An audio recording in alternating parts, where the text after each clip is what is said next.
140 करोड़ की आबादी वाले देश भारत में हर 3 में से 1 शख्स फ्लाइट या ट्रेन में सफर करता ही होगा।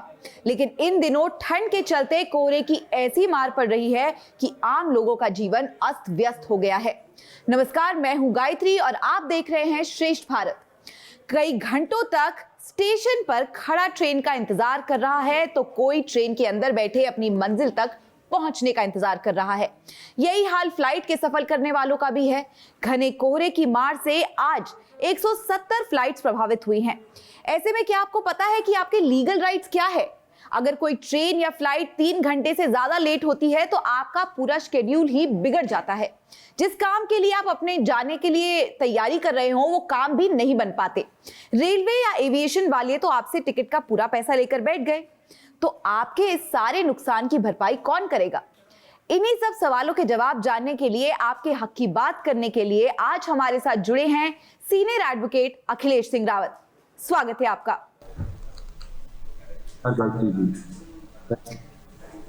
देश भारत और आपका हार्दिक धन्यवाद करना चाहूँगा और आपके सारे व्यूअर्स को भी नमस्कार जो आपने मुझे मौका दिया अपनी बात जी। अखिलेश जी, हाल ही में 2 ऐसी तस्वीरें सामने आई है जिन्होंने पूरे देश का ध्यान अपनी तरफ खींच लिया है। पहली तस्वीर तो जो दिल्ली से गोवा जाने वाली इंडिगो एयरलाइन से सामने आई है, जहां एक पैसेंजर ने फ्लाइट डिले की वजह से पायलट को ही घूसा जड़ दिया। दूसरी तस्वीर जो मुंबई से बेंगलुरु जाने वाली स्पाइस जेट की फ्लाइट से सामने आई है, जिसमें एक पैसेंजर करीब 100 मिनट तक टॉयलेट में फंसा रहा। गनीमत ये रही कि उसकी जान बच गई, लेकिन इससे प्लेन में यात्रियों की सुरक्षा के कटघरे में लाकर खड़ा कर दिया है।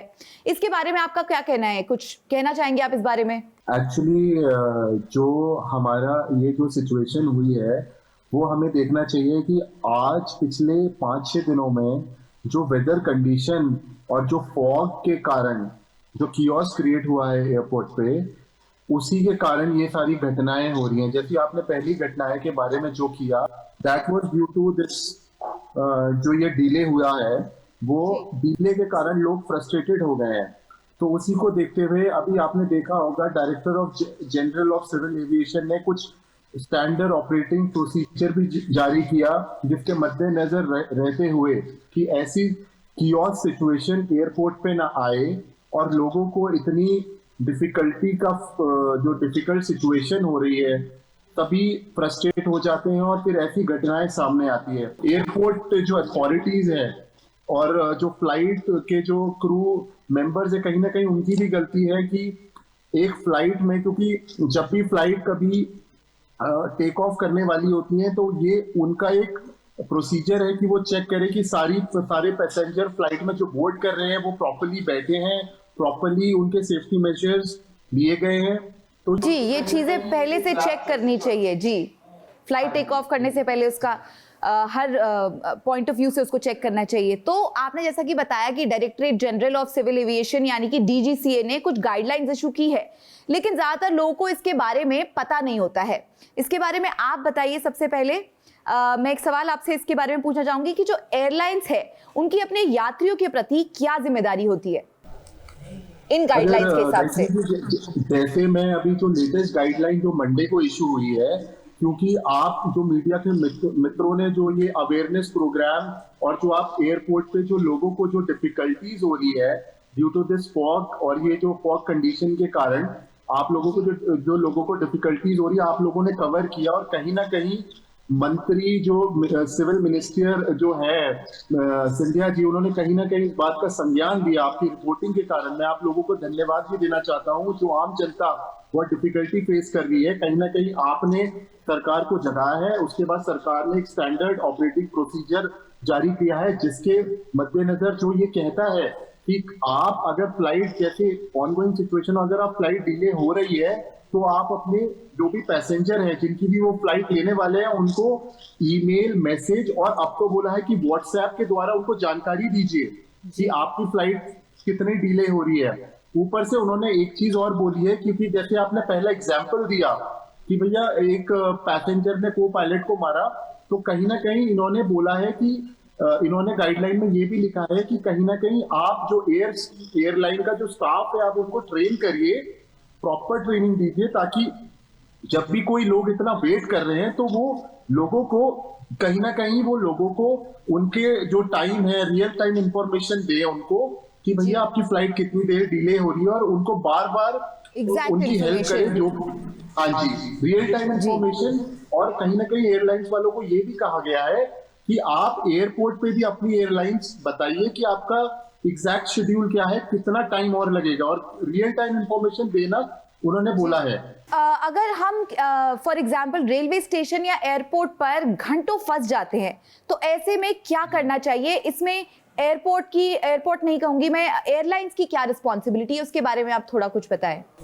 देखिए, जो ये एसओपी है और इससे पहले भी जो ये directorate general of civil aviation, इनकी कुछ गाइडलाइंस और इनके कुछ लॉ हैं, जो सेक्शंस हैं, उसमें कहीं ना कहीं ये लिखा हुआ है, अगर सपोज आप 24 घंटे से ज्यादा किसी एयरपोर्ट पे आप वेट करते हैं तो उसमें एयरलाइन वालों की एक नैतिक जिम्मेदारी बनती है कि वो आपके लिए कोई ऑल्टरनेटिव, अगर आप जैसा जो पैसेंजर माने, या आपके लिए ऑल्टरनेटिव फ्लाइट करे या आपको रिफंड दे, जैसा भी पैसेंजर चाहेगा। वैसे तो अगर ये तो अभी एसओपी आया है, उससे पहले तो अगर आपकी जो लॉ कहता है इसमें, वो ये कहता है कि आपको 2 हफ्ते पहले अगर किसी की फ्लाइट डिले हो रही है या फ्लाइट चेंज हो रही है तो आपको 2 हफ्ते पहले ही अपने कंज्यूमर या पैसेंजर को इन्फॉर्म करना है। अगर आप 2 हफ्ते पहले नहीं कर पाए तो आपको 24 घंटे से पहले तो आपको बताना ही बताना है उनकी फ्लाइट का स्टेटस क्या है। अगर in case of any change you have to tell them, और आप नहीं हो पाता तो आपको उनको रिफंड करना पड़ेगा या उनको ऑल्टरनेटिव फ्लाइट देनी पड़ेगी। और अगर आप 24 घंटे से एकदम आप उनको बता रहे हैं 24 घंटे के बाद, तो जी, यही मैं जानना चाहती थी कि अगर कोई एयरपोर्ट पर मौजूद है, फॉर एग्जांपल हम एयरपोर्ट पर मौजूद है, हमें पता चलता है हमारी फ्लाइट डिले हो गई है, अभी 2 घंटा डिले, अभी 4 घंटा डिले, ऐसे करते करते कई फ्लाइट्स 24 घंटा भी डिले हो जाती है, पर आपको रहना एयरपोर्ट पे ही पड़ता है। तो इन सिचुएशंस के लिए क्या जिम्मेदारियां हैं जो जो एयरलाइंस की जो अथॉरिटीज है उनकी क्या जिम्मेदारियां हैं अगर 24 घंटे से ज्यादा भी अगर लेट हो जाता है आपकी फ्लाइट? तो गाइडलाइंस में दिया गया है, उसका जो सेक्शन 3.7 है उसमें क्लियर बताया गया है कि अगर आपको 24 घंटे से ज्यादा आप डिले हैं तो एयरलाइन आपको खाना मुहैया कराएगी, और साथ में एयरलाइन को आपको अगर आपको स्टे भी कराना पड़ा तो वो आपको एकोमोडेशन भी देगी, और आपको एयरपोर्ट से लेकर एकोमोडेशन तक वो गाड़ी ट्रांसपोर्टेशन भी प्रोवाइड कराएगी। उसमें क्लियर नियम है ये। जी, अगला सवाल मैं पूछना चाहूंगी कि अगर आपकी ट्रेन या फ्लाइट देर से आती है तो जो वो वेटिंग पीरियड है उसमें जो आपका बैठे बैठे जो खर्चा हो रहा है वो कौन उठाएगा? वो क्या इनका डिपार्टमेंट की रिस्पॉन्सिबिलिटी है? क्या वो उठाएंगे इसका खर्चा क्योंकि उनकी तरफ से देरी हो रही है? देखिए, वैसे तो अगर डिले होता है और बहुत ज्यादा डिले होता है तो कहीं ना कहीं आपको कॉम्पनसेशन भी मिलता है, but due to that, because ये जो आजकल सिचुएशन आई है, दिस इज, हम इसे कहते हैं अनफोर्सीनेबल सिचुएशन। ये हो रही है जो हमारे नियंत्रण में नहीं है, क्योंकि ये फॉग सिचुएशन है। तो ऐसे केसेस में हमें, ये एक्सट्रीम कंडीशन है, तो हमें ऐसे केसेस में हमें कॉम्पनसेशन नहीं मिलता जो रूल कहता है, पर हाँ हमें रिफंड जरूर मिल जाता है। और अगर मैं आपको एक और चीज आपसे कहना चाहूंगा, सपोज आप ट्रेन में बैठ गए और आपकी जो ट्रेन है वो आपको जाना है, मैं एग्जांपल देता हूँ, आपको जाना है देहरादून जो कि 200 किलोमीटर दूर है, और आप 3 घंटे बाद पहुंचते हैं, या तो उसमें भी आपको पूरा रिफंड मिलता है। ट्रेन आपको पूरा रिफंड दे सकती है अगर आप किसी भी, जो ट्रेन की रिफंड पॉलिसी है IRCTC द्वारा जो करी गई है, वो ये कहते हैं कि अगर आप 1 से 200 किलोमीटर का सफर तय करते हैं और आप 3 घंटे से ज्यादा वहां पे जो डेस्टिनेशन टाइम है उसके 3 घंटे बाद पहुंचते हैं तो आप पूरा रिफंड क्लेम कर सकते हैं। और अगर आप 12 घंटे 600 किलोमीटर तक और आप 12 घंटे के बाद पहुंचते हैं तो भी आपको पूरा रिफंड क्लेम होगा। उसमें आपका कोई जो जब हम टिकट कैंसिल कराते हैं तो बहुत सारे कंपोनेंट होते हैं, उसमें कोई कटेगा नहीं आपको पूरा 100% पैसा रिफंड होगा उस केसेस में। अखिलेश जी, अक्सर हमने देखा है कि लोग ये सोचते हैं कि कोर्ट कचहरी के चक्कर में नहीं फंसना चाहते हैं लोग, इसलिए जो अपने साथ में हुआ उनका कुछ नुकसान है उसका क्लेम भी नहीं करते हैं, जिसका फायदा ये कंपनियां उठाती है। तो उसके बारे में आप क्या कहना चाहते हैं कि कितना बड़ा प्रोसीजर होता है? मतलब अगर आपको कोई अपनी एयरलाइन से या अपने ट्रेन का आपको कॉम्पनसेशन नहीं मिल रहा है, तो क्या कोई बहुत लंबा चौड़ा प्रोसीजर तो नहीं होता है ऐसा? मुझे लगता है इसके बारे में आप थोड़ा क्लियर बता पाएंगे हमें। नहीं, इसमें लंबा चौड़ा प्रोसीजर तो नहीं होता, बट जनरली क्या होता है, जैसे अगर हम आज की सिचुएशन की, अगर कोई ये बोलेगा कि मेरी फ्लाइट डिले हो गई और मैं फॉग के कारण, तो एयरलाइन जो लॉ कहता है इसमें, वही सीधा कहता है कि ऐसे केसेस में हम रिफंड दे देंगे पर हम कॉम्पनसेशन नहीं देंगे। बट सपोज अगर ये जेन्युइन डिले है और कोई रीजन नहीं है, ये फॉग या कोई भी नेचुरल कैलामिटी का ऐसा कोई रीजन नहीं है, तो हम उसमें क्या होता है, आप कानून की मदद ले सकते हैं। आप पहले उस एयरलाइन को या उस कंपनी को जिसमें भी आप ट्रैवल कर रहे हैं, आप उसको एक लीगल नोटिस के माध्यम से आप उनको एक क्लेम कर सकते हैं जो आपको इनकन्वीनियंस कॉज हुई है, जो आपके साथ जिसके कारण आपको कोई लॉस हो गया है, तो आप उनको एक लीगल नोटिस के माध्यम से आप बता सकते हैं कि आपके कारण, आपकी गलती के कारण मुझे ये लॉस हुआ है, तो I am liable for that compensation. और वो नहीं मानती तो आपके पास कंज्यूमर फोरम के रास्ते हैं, आप कंज्यूमर फोरम में हम केस फाइल कर सकते हैं और कहीं ना कहीं पार्टी आती है उसको सेटल करने इशू, ऐसा नहीं है। अगर एयरलाइंस अथॉरिटी फ्लाइट कैंसिल कर देती है तो ऐसी स्थिति में आपके पास क्या क्या अधिकार है?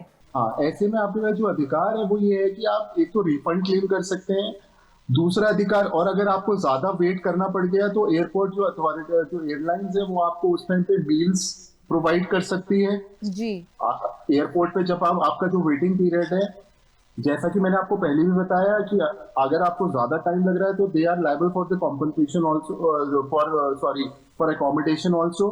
और दूसरी बात यह है कि अगर कोई आपको, मतलब इट इज ऑन यू, अगर आपको कोई ऑल्टरनेटिव फ्लाइट भी है तो वो भी आपको एयरलाइन करा के देगी। जी, एक आखिरी सवाल जाते जाते मैं आपसे पूछना चाहती हूँ कि जैसे फ्लाइट में अगर किसी पैसेंजर के साथ कोई घटना घटती है, जैसे अभी बेंगलुरु वाला केस हुआ है, तो ऐसे में क्या वो एविएशन कंपनी पर केस कर सकता है?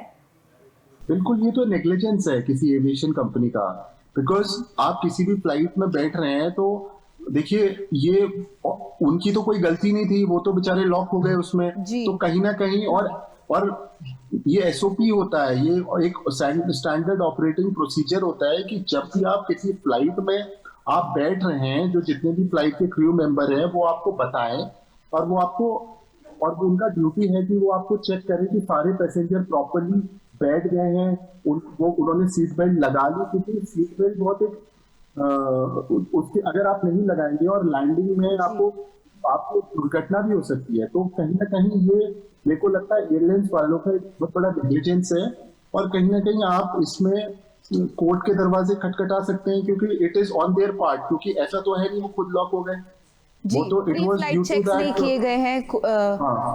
बिठाने से पहले पैसेंजर्स को उनका बाथरूम का डोर लॉक हो गया है, 100 मिनट तक फंसना एक फ्लाइट के अंदर, और ऐसे भी कई लोग, उनकी लैंडिंग हो गई उसमें भी, मतलब उनको कोई चोट वोट लग जाती, दैट इज वेरी, मतलब बहुत गलत हुआ है ये, कहीं ना कहीं ये नेग्लिजेंस है। What I feel is this is negligence on part of the airline and the crew members. Akhilesh ji, बहुत बहुत शुक्रिया आपका हमसे बात करने के लिए। आपने हमको बहुत सारी जानकारियां दी है, बहुत सारे ऐसे राइट्स है जो हमारे लीगल राइट्स, जिनके बारे में जनरली लोगों को नहीं पता होता है। हम कॉमन मैन अगर कहें तो नहीं पता होता है उनको कि उनके एक्चुअल राइट्स क्या है इन सिचुएशंस में, पर आपसे बातचीत करके हमको काफी कुछ आज पता चला है। बहुत बहुत धन्यवाद अपना समय देने के लिए। धन्यवाद गायत्री जी, मैं श्रेष्ठ भारत का धन्यवाद करना चाहता हूँ कि आपने अपने न्यूज चैनल पे मुझे बुलाया, और कहीं ना कहीं आपके माध्यम से, और आपके सभी व्यूअर को धन्यवाद जिन्होंने हमें सुना। थैंक यू जी, बहुत बहुत धन्यवाद। तो दोस्तों, ये थे हमारे साथ अखिलेश सिंह रावत, जिन्होंने हमें बताया हमारी हक की बात, जो हमारे हक है, जो हमारे लीगल राइट्स है एज ए पैसेंजर जब हम ट्रैवल कर रहे हो, चाहे वो हवाई मोड से ट्रैवल कर रहे हो, चाहे हम ट्रेन से ट्रैवल कर रहे हो। एरोप्लेन और ट्रेन, इन दोनों के लेट होने पर, कैंसिलेशन होने पर हमारे कई सारे लीगल राइट्स हैं, उनके बारे में हमने जानकारी दी है आपको, एंड हम उम्मीद करते हैं कि आपके लिए ये जानकारी यूजफुल रहे, और आप देखते रहे श्रेष्ठ भारत। धन्यवाद। श्रेष्ठ भारत पर खबरों से जुड़े रहने के लिए चैनल को सब्सक्राइब करें, बेल आइकन दबाएं और देखते रहें श्रेष्ठ भारत।